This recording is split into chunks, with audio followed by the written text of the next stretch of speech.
As mentioned several times in previous episodes, the Chinese Communist regime is now sitting on a volcano, and great changes are coming to China.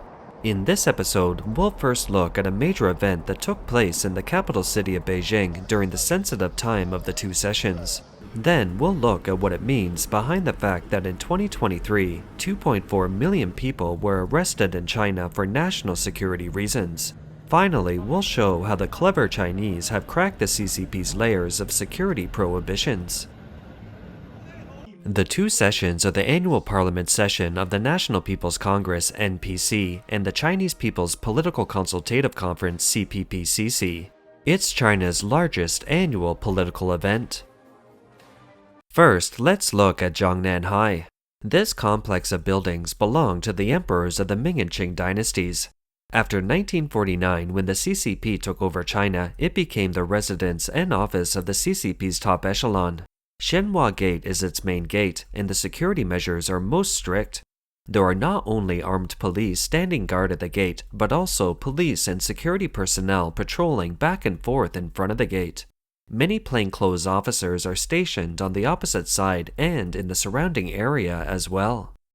In addition, only pedestrians are allowed to pass in front of the gate, but they aren't allowed to linger. There is also a yellow cordon in front of the gate that prohibits pedestrians from crossing the line. The street where Xinhua Gate is located is called Chang'an Street. On Chang'an Street, there is also a fence blocking vehicles from parking and entering the street. Vehicles can drive by but are not allowed to linger either. It can be said that the probability of something unexpected happening in such a place is extremely low, not to mention an incident being filmed and circulated overseas. But then such an incident happened. On March 10th, a video was posted on the X platform. It showed that in the early hours of the day at Xinhua Gate of Zhongnanhai, a black car was seen parked in the front. Several security personnel dragged the driver out and carried him quickly along the courtyard wall to get away from the Xinhua Gate. A few individuals were seen searching inside the vehicle. In the video, screams of communist murderer are heard. Although Xinhua Gate is still a long way from the offices of Xi Jinping and others, a car driving by that attempts to ram into Jongnanhai is clearly unusual. So, has this happened before, or was it a recent event? At this time, we have no way of verifying it. Some netizens posted photos of lanterns that were recently hanging over Xinhua Gate. Those lanterns appear to be the same ones in the video. The video soon exploded overseas, attracting widespread attention and discussion. In response, the CCP, as usual, blocked it in China to prevent the Chinese public from knowing about it. As there is very little information other than the video, no one knows how the black sedan broke through the layers of security on Chang'an Street, evaded so many pairs of eyes, and reached the Xinhua Gate. We also have no way of knowing what forced the car to stop and whether the security personnel, armed with silenced weapons, shot its wheels, forcing it to stop. The audience may wonder why several security officers carried the driver, rushing along the wall of Jongnanhai instead of bringing him into the Xinhua Gate to avoid public exposure. In our opinion, when the unexpected situation arose, the security personnel didn't realize or didn't think that they were being filmed and the film would be transmitted overseas. What the outside world wants to know most now is the name of the driver who bravely stormed the Xinhua Gate and his personal details. However, it's expected that this mystery won't be answered for a while. The video has sparked a great deal of interest among overseas Chinese in Jongnanhai, the place where the powerful and influential members of the CCP live and work. Those places are mysterious because of the strict security measures. For example, here is the former site of the French embassy in Beijing. It became the palace of the former Cambodian head of state who was sheltered there by the CCP since 1970. This is a military-controlled area guarded by armed police and off-limits to the general public. Even if this place isn't comparable to Jongnanhai, some netizens commented, "This look makes me enjoy the feeling of being an emperor. It's not that we all want to be emperors, but just going out and around would make people envious and jealous." China has a strong electronic police surveillance system, such as this one called Haiyan. Let's take a look at how this system is being advertised in China. 你知道为什么交警不查你的车吗？ You know why traffic police don't check your vehicle, but hundreds of thousands of vehicles are seized every year. In fact, when you drive past the camera, your vehicle information has been captured instantly and accurately. It can identify whether your vehicle has been modified, whether it's up to date with the annual inspection, whether it's licensed to drive, whether the driver's license has expired, and whether it has been insured. Or if someone in the car sticks their head out of the window, all this information can be quickly recognized by the system. What's more, if your vehicle violation is recorded more than 5 times, the Traffic Police Monitoring Center will immediately be notified, and all this takes only a few milliseconds. This is the Haiyan system. It's even more accurate at night than it's during the day. It doesn't matter if you're driving, making a phone call, or chatting about your life. Even if you are wearing a mask, it can accurately recognize your facial information. So with such a powerful system, what else do you think it can be used for? 你觉得还能用它做什么呢？ However, no matter how strict the security is, it isn't enough to assure the top management of the CCP. It's hard to tell if the Xinhua Gate incident will trigger the disgruntled forces within the CCP to take secretive actions, or if the party leader will purge the Central Guard force again. What's certain is that the CCP is getting increasingly chaotic internally. During this year's 2 sessions, that is on March 7th, unexpected incidents happened to 2 government buildings in Jiangsu province, which was very rare. Photos circulated show a lot of smoke rising from the front of a government building. Half of the entrance shattered, glass was all over the floor, and a deformed, liquefied petroleum gas tank was lying not far away. On the same morning, a photo of a stack of leaflets with autographs was circulated on the internet. The leaflets read, "Zhangjiagang city government is bombed by me. I demand punishment of corrupt officials, return my factory, private homes, and punishment of other unjust treatment. Waiting to turn myself in. Sign with name and ID number." Numerous videos and photos show that on the same day, a high-rise building of the Jiangsu Provincial Public Security Bureau caught fire, with smoke billowing from top to bottom on one side of the building, all the way up to the top floor of the round structure. In addition to this, China is seeing an increasing number of bombings. Again, not many people know the story behind these bombings. This was on March 11th when a small chemical factory in a southern Chinese province exploded, followed by secondary explosions in boilers and other surrounding plants. Some of the surrounding residents reported that there was an irritating gas at the site, causing them to be unable to open their eyes, and they were evacuated. Casualties were mainly employees of the chemical plant.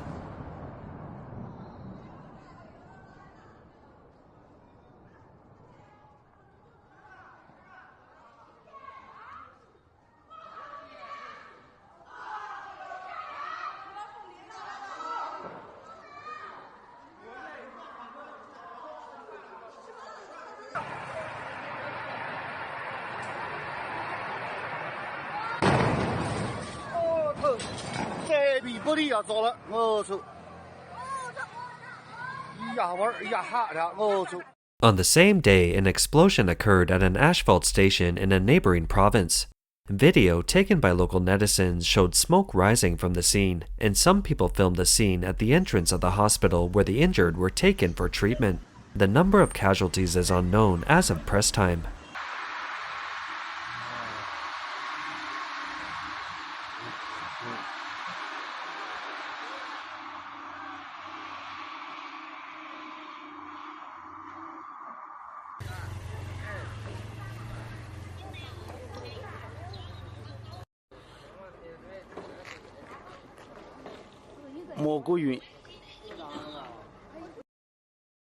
On the afternoon of March 7th, 2024, a fire broke out in a field of reeds next to the playground of a university in southwestern China. It wasn't a big deal, but on the same day, the school began tracking down all the students who posted the video, warning, "Don't share videos and photos that tarnish the image of the school." It also threatened students, "Don't let the momentary thrill and sense of showing off bring you regrets." How insecure does the CCP feel? On March 8th, the Standing Committee of the National People's Congress, the Supreme People's Court, and the Supreme People's Procuratorate made annual reports at the National People's Congress. Among them, the prosecutor general mentioned in the report that to maintain national security and social stability, 726,000 arrests of various criminal suspects were made throughout the year, and 1.688 million people were prosecuted, which increased by 47.1% and 17.3% year-on-year respectively. Of course, arrest and prosecution are two different procedures, and there could be overlapping in terms of numbers. What exactly are the various types of criminal suspects referred to by the authorities? Many overseas media believe that these roughly 2.4 million people were arrested and sentenced for national security reasons. Some media analysts are of the view that the so-called safeguarding national security and social stability, if it's referred to specifically, should mostly be related to political dissent. If it's referred to in general, it should include other different kinds of crimes.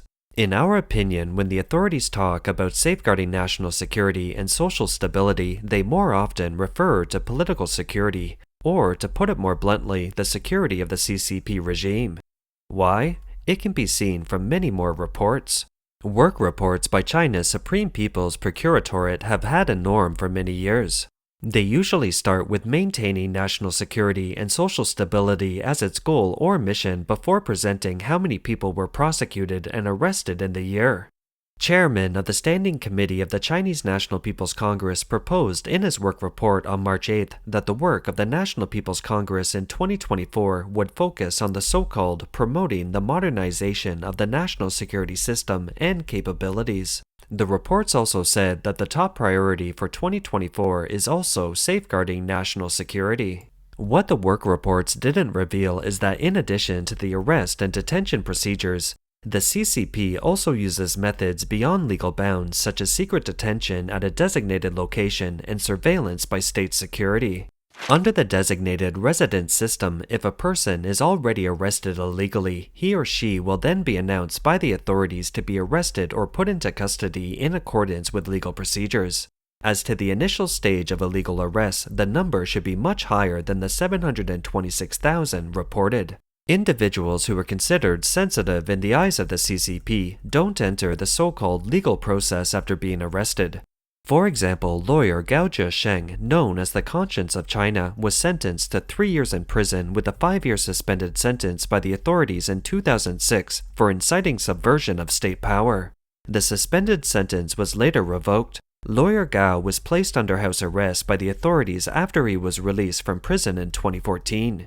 He couldn't be reached on August 13, 2017, and has been missing for more than 6 years. What the CCP refers to as national security is essentially the security of the CCP and the personal security of the top echelon of the CCP. Nowadays, it can be said that China is practically a police state. Before the reform and opening up of the CCP in the 1980s, the Red Party usually used the term counter-revolution to arrest dissidents.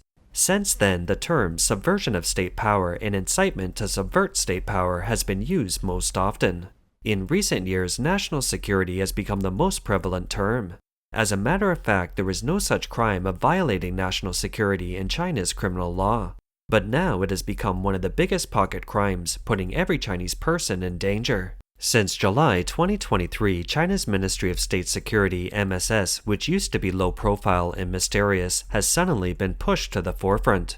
The Ministry of State Security has launched an official account on WeChat to intervene in Sino-US relations and economic governance and other fields, and has issued a state confidentiality list to fully intervene in people's lives. Those 2.4 million people, we believe, include ordinary Chinese petitioners.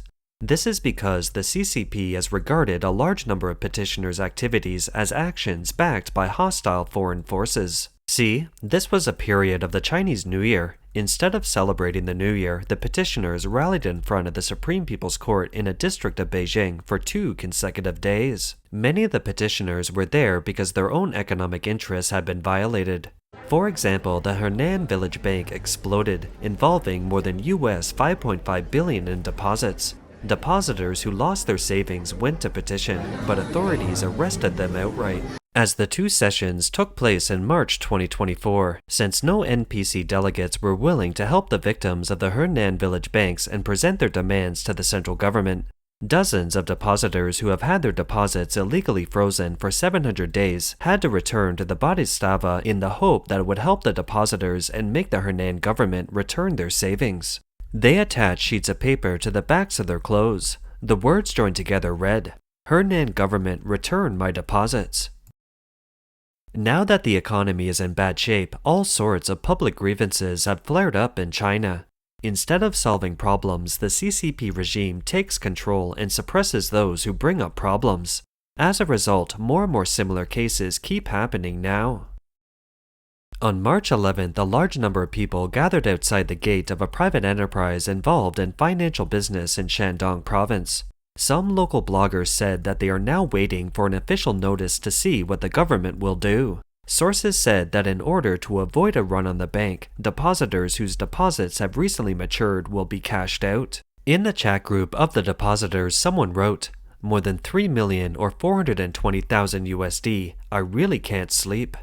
The problem of rotten-tailed or unfinished buildings remains unresolved. This is a city in northwest China where owners gather under an unfinished building to defend their rights, and other owners display banners on the building. The building was originally scheduled to be delivered on July 30th, 2023, and there are still no signs of construction at the site. At almost the same period, a similar story unfolded in the affluent city in eastern China. Owners gathered at the sales department to defend their rights. They then rushed to defend their rights outside the gates of the local government. Scuffles broke out during the period, and some owners were dragged away by assistant police and unidentified individuals. On the same day, an owner of a rotten-tailed building in a southwestern city tried to defend his rights by jumping off a building. What's ridiculous is that China's public security system is also extremely insecure. On March 9, 2024, a confidentiality bureau of a provincial public security department in northeast China required that the public security system, starting from the section level, which is a low level and above, must switch to using a telephone or the internal work app. Work content, confidential documents, and screenshots aren't allowed to be transmitted using social media apps. Some of the information is conveyed orally, and administration is carried out without a trace. At the same time, all workgroup chat records in the public security system are required to be cleared regularly. Perhaps the party state has too many secrets to protect and can't afford having them leaked overseas. So, can the CCP prevent the leakage? Let's watch this propaganda video from the Chinese People's Liberation Army aiming to stop people from bypassing the firewall. After watching it, do you think it's against bypassing the firewall, or is it a tutorial showing people how to do it? What does the video producer want to tell those who are locked inside the digital walls of the internet? My name is Fan Qiang, and I promise I will never bypass the firewall again. This is how it happened.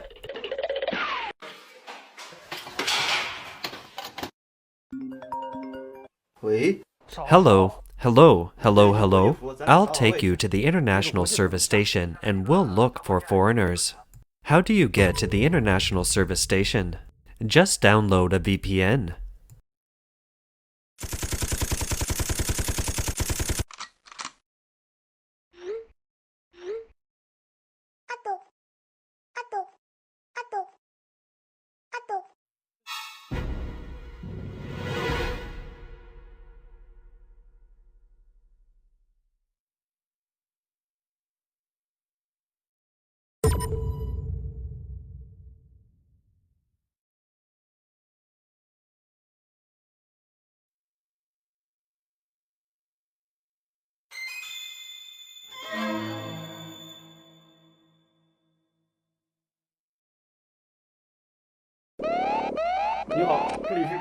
Hello, this is the security department. We have detected your department soldier Fan Qiang has violated the regulations about bypassing firewalls.